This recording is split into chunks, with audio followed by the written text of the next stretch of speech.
And welcome back to CBS 8 News at 5. We're joined on today's talk back by personal safety expert Don LaPointe from Tiger Rock Taekwondo Academy. And he's here to talk about personal safety. We will have a phone number you can call at the end of the interview for personal safety classes. But first, we'll take your calls now at 1-800-504-4084 or 420-TALK. Thanks so much for joining us today. Welcome, ma'am. Now, personal safety has been a big issue lately because it seems like crime just simply does not have any boundaries. We've heard college campuses to parking lots. What's the first thing a person should do when they're out in a situation and feel threatened? First thing is to keep your mind about you, keep your wits. We have a way to focus the kids, and it works for adults, is focus your eyes, focus your mind, focus your body. If you lose all sense of reason, then you're really going to be in trouble. But a lot of times, if you trust your instincts and then trust what you know to do, keep a level head, that's the #1 rule to follow. Now, what are some of the things that you teach? Because I was fortunate to be able to take a class as part of a news story and learning the difference between punching and using a certain part of your hand. Are there certain techniques that you need to know to be effective? Actually, all you really need to know is how to make the money sign. Because using this and grabbing a minimal part of skin, like on the armpit area and the inner thighs, is really effective because all you're grabbing there is nerves and blood vessels. But that's less is more. Other than that, you see the commercials for the perfect push-up, put a good twist in your punch. It all depends on where you're punching, it all depends on where you're hitting, but basically if you can do this, if you can do this, you can defend yourself pretty well. Okay, we do have folks standing by, so straight to the phone lines. Caller, you're on Talkback, go ahead. Good evening. My question is, regarding personal safety, what can you suggest for someone who may have back problems or knee problems that can't really get that involved physically with an assailant? Back problems, knee problems, with the basics that we teach through our personal safety classes, it doesn't matter how old or how young you are or really how fit you are. To take a full taekwondo or a full self-defense class, you might need a little more ambulatory use of your arms and legs. But like I said, if you can make your hands make the dollar sign, if you can pop someone, that's really all you need to do. If you can bend your knees a little bit to give yourself a little better stance, you're good.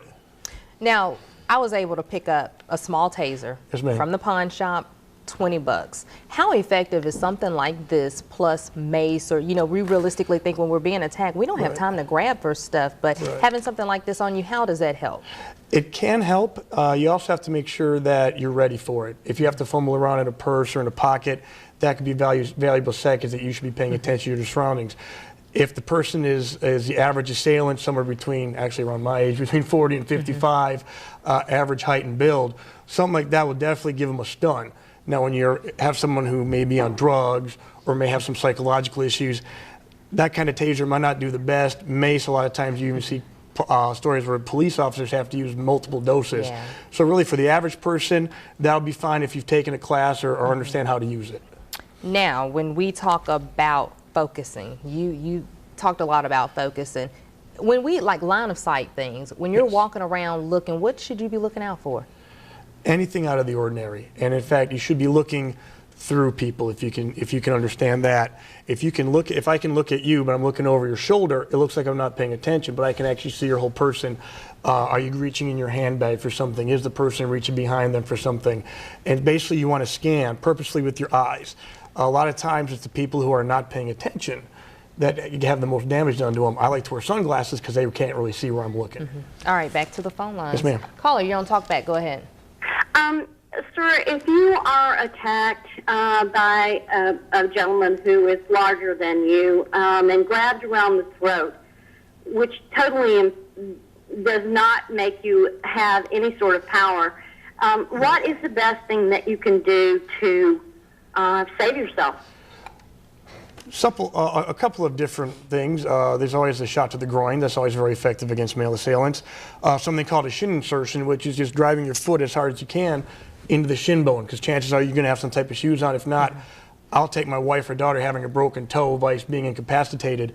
If not, if you can get your arms up, clasp them basically around the arms and give a good swim technique while dropping to one side or the other, that's usually enough to get them off balance and get them off your throat. Okay, one last question before we go. We have a lot of distractions in our life right now. When I talk about that, cell phones, iPods, the little speakers in your ear, what's the best advice for people when you're walking to your car late at night? You know, hearing is key. Yes. What would you tell people about stuff like that? I would say even if you have a Bluetooth in your ear, don't answer it. Be alert, be aware. If something doesn't seem right, like let's say you're at a food store and it doesn't feel right, talk to an employee, talk to a security guard to escort you out. If nothing else, the police will be more than willing to come over and help you out as well. But basically just stay as alert as you can, stay off the cell phone, definitely keep the iPod out of your ears. Good advice, and I wish we had enough time to do some demonstrations Yes, here. ma'am, That'd be I great. agree. Thank you. We'll have to get you back here. Please do. Thanks so much. And for more information on personal safety classes, you can call Don LaPointe at 244-9199.